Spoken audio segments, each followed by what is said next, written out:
माया के मोहक बन की क्या कहूँ कहानी परदेसी। रोते जग की विवस्था पे सभी विश्व को छोड़ चले। कुछ तो चढ़े चिता के रथ पे, कुछ कब्रों की ओर चले।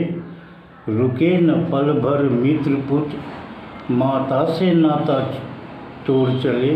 कितनी लैला रोती रही, कितने मजनू मुँह मोड़ चले। नमस्कार, मैं कारीगर जी।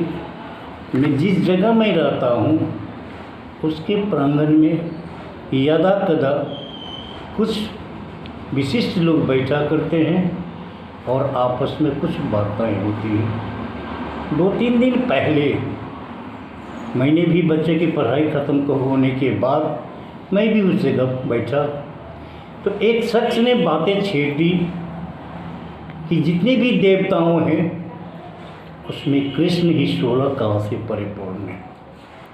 मैंने कहा कि बात तो सही है, कृष्ण तो 16 कला से परिपूर्ण है, राम तो 16 कला से पूर्ण नहीं थे, लेकिन फिर भी वो मर्यादा पुरुषोत्तम थे। कृष्ण को कहा था कर्मयोगी प्रेमी।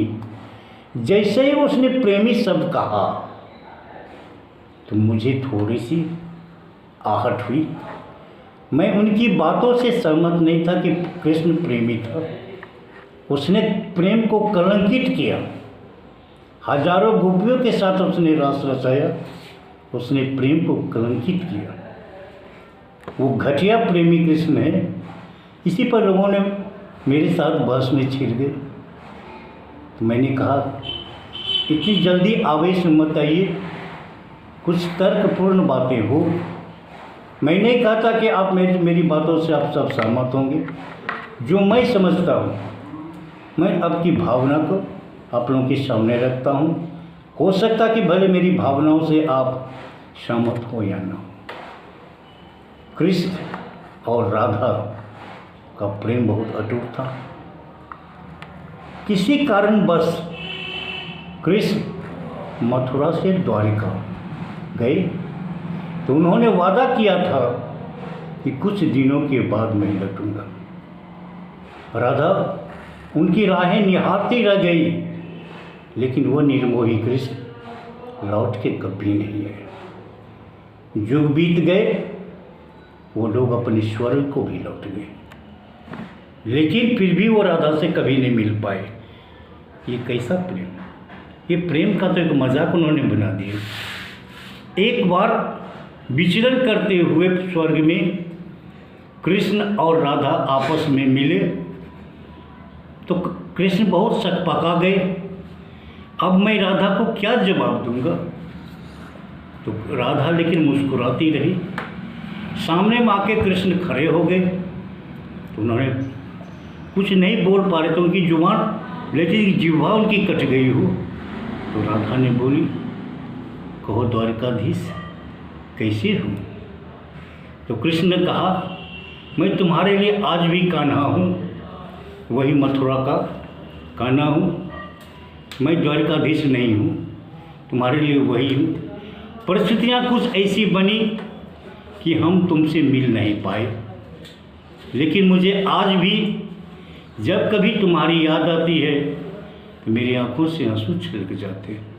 मैं तुम्हारे आंख से मिलाने के लायक नहीं हूँ। पर राधा बोली, हाँ तुम्हें आंसू बहाने की आदत बन गई हो, क्योंकि तुम्हें मैं कभी कभी याद आती हूँ, लेकिन मैं कभी आंसू नहीं बहाती और कभी तुम्हारी याद नहीं करती। याद वही करता है जो भूलता है। कृष्ण मैंने तुम्हें कभी नहीं भूली, इसलिए रोने का सवाल ही नहीं। और मैं इसलिए नहीं रोती हूँ कि अगर तुम्हें आँखों में बरसाया है तुम आंसू के साथ बह भी नहीं जाओ। लेकिन कृष्ण तुम प्रेम का अपमान किया है, तुम कितना खोया कितना पाया। बैठो मैं तुम्हें आईना दिखाता हूँ। कृष्ण ने कहा। राधा बोली, जब तुम मथुरा में थे तो जमुना का मीठा फल तुम पान करते थे। जब तुम द्वारका गए तो समुद्र का खारा पानी तुम्हें मिला। जब तुम यहाँ मथुरा में थे, एक उंगली पर गोवर्धन पर्वत को उठाया पूरी मथुरावासी को तुमने रक्षा की। और जब तुम वहाँ द्वारका गए तो महाभारत में तुमने भाग लिया और एक हाथ पे इस चक्र सुदर्शन, और जिस संघर्ष तत्व सुदर्शन से तुमने नरसंहार किया। देखो, एक समय तुमने जीवन दिया और एक जगह तुम जीवन लिया। प्रेम में मिटकर कोई किसी को दिल जीतता है और युद्ध में किसी को मिटाकर जीतता है। यही तुम्हें फर्क है। लेकिन कृष्ण याद रखो, इस मर्द लोग पे लोग आज भी राधे राधे राधे कहते हैं, कोई कृष्ण कृष्ण नहीं कहता। हर जगह राधे राधे कह के पूजा होती है, लेकिन कई को लोग कृष्ण कृष्ण नहीं कहते। अगर कृष्ण आना है तो उसके आगे राधा लगती है। लोग राधा कृष्ण कहते हैं, अकेले कृष्ण का नाम नहीं है। क्यों? तुम एक छली निकला, तुमने प्रेम को मजाक बना दिया। मैंने निर्मोही, मैंने दिल से तुम्हें प्रेम की और इसका परिणाम है आज भी जिंदा हूँ। और जब तक ये धरती रहेगी, राधा पहले कृष्ण बाद में। तो मैंने सारे अपने जो बैठे हुए साथी थे उनसे कहा, ये मेरा लॉजिक है, मेरा ये तर्क है। अगर आप लोग इस बात से सहमत हों, किस आधार पे मैं कृष्ण को प्रेमी कहूँ? प्रेमी तो राधा है, कृष्ण तो छलिया। नमस्कार।